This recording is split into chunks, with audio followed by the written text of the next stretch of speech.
সোমেশ্বরীর দুই পাড়ে ঘিয়া বালুচর।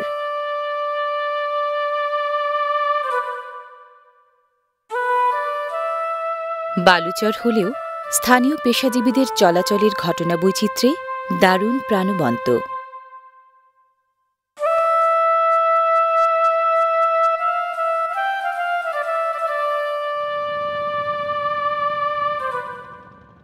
সোমেশ্বরীর এক ঘাট থেকে আরেক ঘাটে যাত্রীবাহী নৌযানের নিত্য চলাচল। ঋতু বদলে পানি কমলেও নদীর ঘাটে লোক সমাগম কমে না কখনো।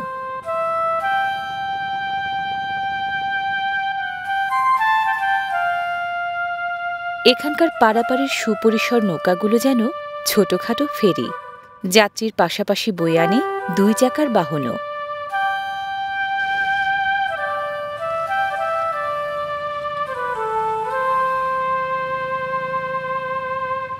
ওপারের যাত্রীরা নামতে না নামতেই এপারের যাত্রীদের ওঠার পালা।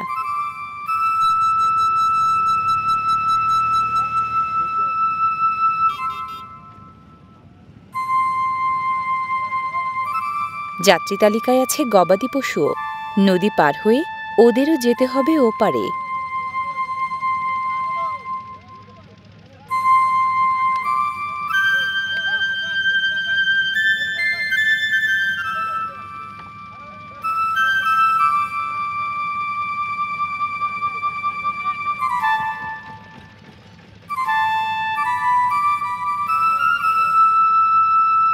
কেউ কেউ গড়রাজি, অগত্যা ঠেলে ঠুলে।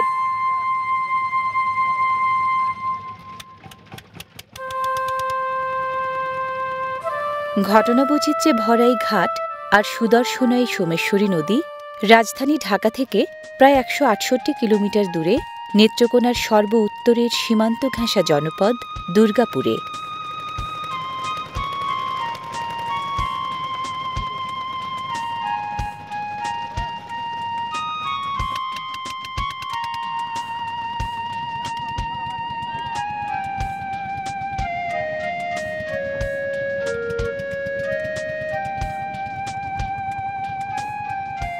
গারো পাহাড়ের নকরেক চূড়া থেকে নেমে আসা পাহাড়ি এই নদী দুর্গাপুরে বইছে দুটি ধারায়।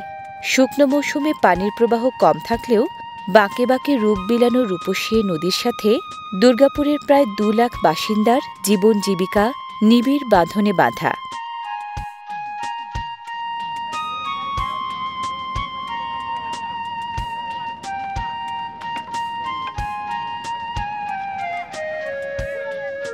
দুর্গাপুরের ২৮টি উল্লেখযোগ্য হাটবাজারের বেশিরভাগই সোমেশ্বরীর পাড়ে পাড়ে।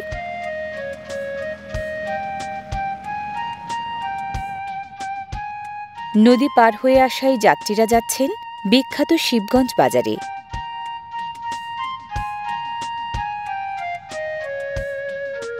কেউ ক্রেতা যাচ্ছেন দরকারি পণ্য সামগ্রী কিনতে, কেউ বিক্রেতা জীবিকার তাগিদে যাচ্ছেন আপন পণ্য বিক্রি করতে।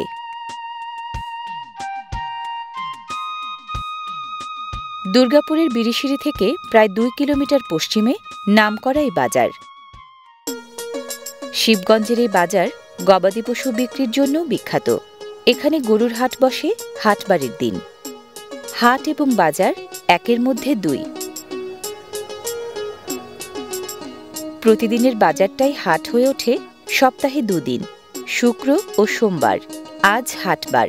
পণ্য সামগ্রী ক্রেতা বিক্রেতা এবং বেচাকেনা হাটে আজ সবকিছুই বেশি বেশি। কেউ কেউ বাছুর সহই গরু নিয়ে আসে বিক্রি করতে। দাঁতের সংখ্যা দেখে পরখ করা হচ্ছে গরুর বয়স।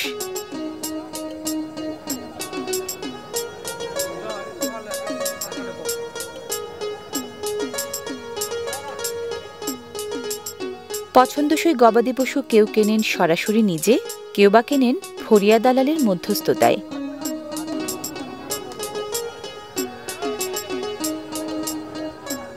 গবাদি পশু কিনলে হাসিল দিতে হয় ইজারাদারকে।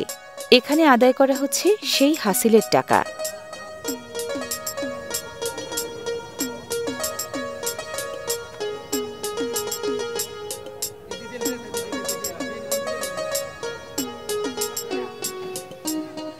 বাজারের এখানটায় ধানের কারবার।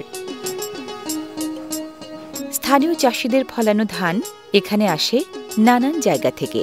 পাইকারি দরে কেনা ধান বস্তাবন্দি করা হয় ওজন করার জন্য।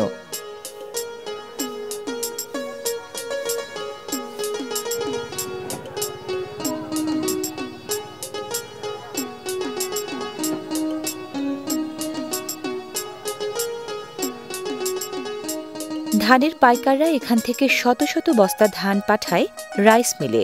সেখানে ধান থেকে তৈরি হয় চাল।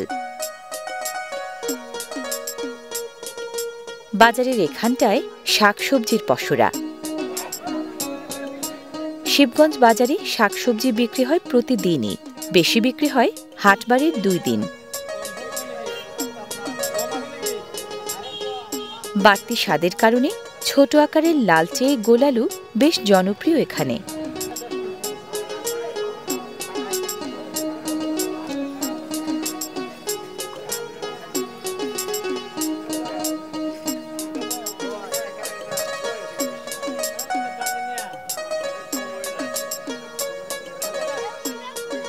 বেগুন, লাউ, করলা, বাঁধাকপি, ফুলকপি, পেঁয়াজসহ নানা রকম শাকসবজি আশপাশের এলাকার ক্ষেত থেকে সরাসরি এই হাটে আসায় দামে যেমন সস্তা তেমনি তরতাজা।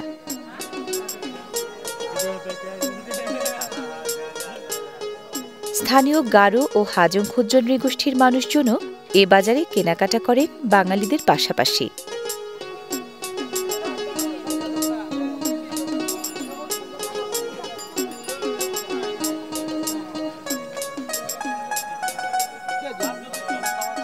এখানটায় মাছের বিকিকিনি।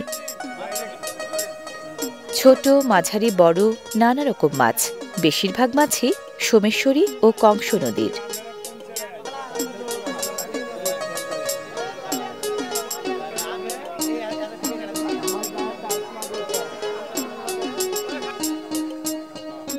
ছড়িয়ে ছিটিয়ে এক এক জায়গায় এক এক পণ্যের সম্ভার। এখানে বাঁশ পণ্য, ফলমূল, ফসলের বীজও বিক্রি হয় এই বাজারে।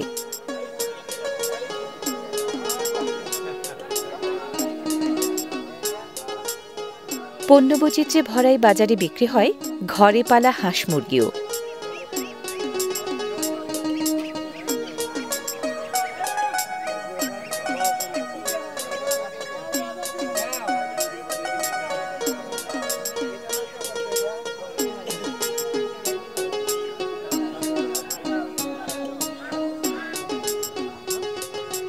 এখানে আয়োজন পান বিক্রির।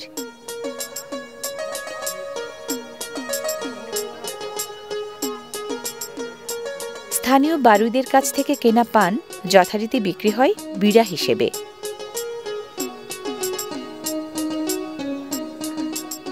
লোহা পিটিয়ে জিনিস বানানোর প্রাচীন পেশা এখনো ধরে রেখেছেন এ বাজারের কামাররা।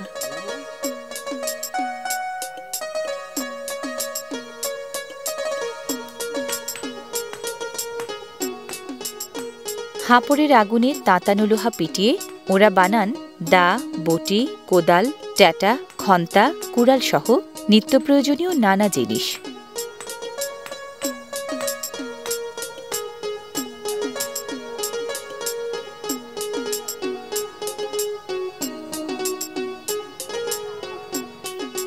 গ্রামগঞ্জের হাটবাজারে মিষ্টান্নের দোকান না থাকলেই নয়। হাটবারের দিন শিবগঞ্জ বাজারেও বিকোয় মুরালি সহ মজার মজার মুখরোচক সব খাবার।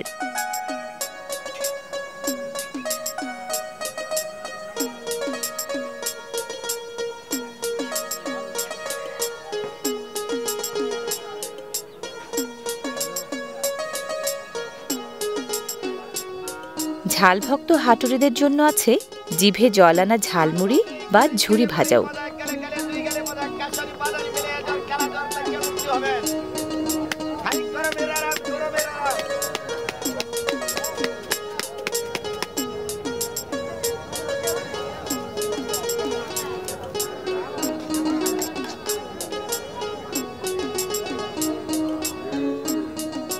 কেনাকাটার ফাঁকে এখানে মেলে রসনা তৃপ্তির দারুণ মজা।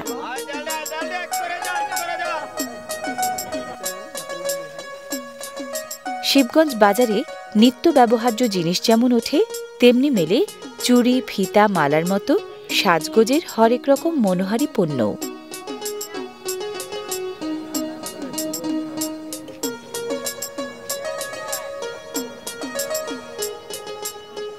বাদ পড়েনি রংবাহারি কাপড় চোপড় কিংবা মনোলোভা তৈরি পোশাকও। ছোটদের কাছে হাটবারের এই বাজার যেন ইচ্ছে পূরণের স্বপ্নপুরী।